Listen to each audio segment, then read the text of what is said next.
രാജ്ഭവന്റെ മുന്നിൽ നിന്ന് ഷബീദ് റാവുത്തർ ചേരുകയാണ്. വളരെ പ്രധാനപ്പെട്ട ഒരു വാർത്ത ഇന്നലെ രാത്രിയിൽ വന്നിരുന്നു.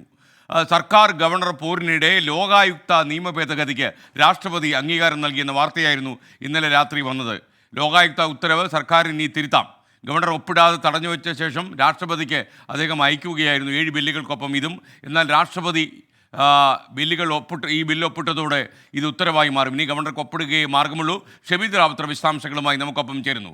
Shabeed, good morning. ഗവർണർ സർക്കാരിന് വലിയ ആശ്വാസവും ഗവർണർക്ക് ഇതൊരു വലിയ തിരിച്ചടിയുമാണല്ലോ.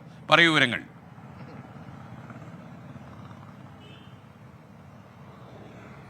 Very good morning. നമുക്കറിയാവുന്ന പോലെ തന്നെ കഴിഞ്ഞ കുറച്ച് നാളുകളായി സംസ്ഥാനത്ത് തുടരുന്ന ഗവർണർ സർക്കാർ പോരിൽ സംസ്ഥാന സർക്കാരിനെ സംബന്ധിച്ച ഒരു വിജയമായി ഇത് കണക്കാക്കാം, അതല്ലെങ്കിൽ ഒരു നേട്ടമായി ഇത് കണക്കാക്കാം. നമുക്കറിയാം ലോകായുക്ത ഭേദഗതി ബില്ല് എത്രത്തോളമാണ് സംസ്ഥാനത്ത് വിവാദമായതെന്ന്. 2022 ഓഗസ്റ്റിലായിരുന്നു ലോകായുക്ത ഭേദഗതി ബില്ല് നിയമസഭ പാസാക്കിയത്.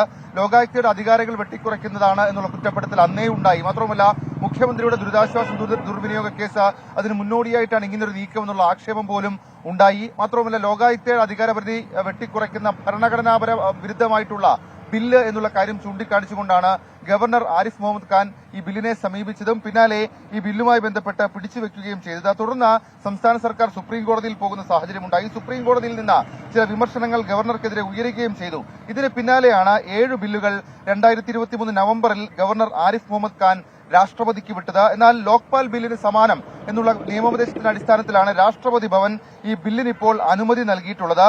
ഈ ബില്ല് പാസ്സാകുന്നതോടുകൂടി മുഖ്യമന്ത്രിക്കെതിരെ ഈ ലോകായുക്ത വിധിയുണ്ടായാൽ ഗവർണർക്ക് പകരം നിയമസഭയായിരിക്കും അപ്പലേറ്റ് അതോറിറ്റി. മന്ത്രിമാർക്കെതിരെ വിധികളിൽ മുഖ്യമന്ത്രിയും MLA-മാർക്കെതിരെ വിധികളിൽ സ്പീക്കറുമായിരിക്കും അപ്പലേറ്റ് അതോറിറ്റി. രാഷ്ട്രപതി ബില്ലിന് അംഗീകാരം നൽകിയത് ഗവർണർക്കും പ്രതിപക്ഷത്തിനും സ്വാഭാവികമായും വലിയ തിരിച്ചടിയായി മാറും. മാത്രമല്ല രാഷ്ട്രപതി ഭവൻ തീരുമാനമനുസരിച്ച് ഇനി ഗവർണർ ബില്ലിൽ ഒപ്പിടുകയും ചെയ്യും. സർക്കാരിനെ സംബന്ധിച്ച ആശ്വാസകരമായ ഒരു തീരുമാനം എന്നതിനപ്പുറത്തേക്ക് നിലവിലിപ്പോൾ തുടരുന്ന ഗവർണർ സർക്കാർ പോരിൽ സർക്കാരിന് ആശ്വാസകരമായ, സർക്കാരിന് നേട്ടമായ ഒരു കാര്യമായി ഇത് മാറിയിട്ടുമുണ്ട്. ഏതായാലും പ്രതിപക്ഷം ലോക്സഭാ തെരഞ്ഞെടുപ്പിന് തൊട്ടു മുൻപ് സംസ്ഥാന സർക്കാർ മാസങ്ങളായി തുടരുന്ന ഒരു നിയമ പോരാട്ടത്തിൽ അതിൽ വിജയം കണ്ടെത്താൻ കഴിഞ്ഞു. രാഷ്ട്രപതി തന്നെ അതിന് അനുമതി നൽകിയെന്നുള്ളത് വലിയ രീതിയിൽ ചർച്ചാ വിഷയമാക്കി ഉയർത്തും. ഗവർണർക്കെതിരെയും അതേപോലെ തന്നെ BJPക്കെതിരെയും അടക്കം അതൊരു വിഷയമായി, ഒരു പ്രചരണ വിഷയമാക്കി മാറ്റാനും LDF ക്യാമ്പ് അതിനെ ഉപയോഗിക്കുമെന്നുള്ള കാര്യത്തിൽ തർക്കമില്ല.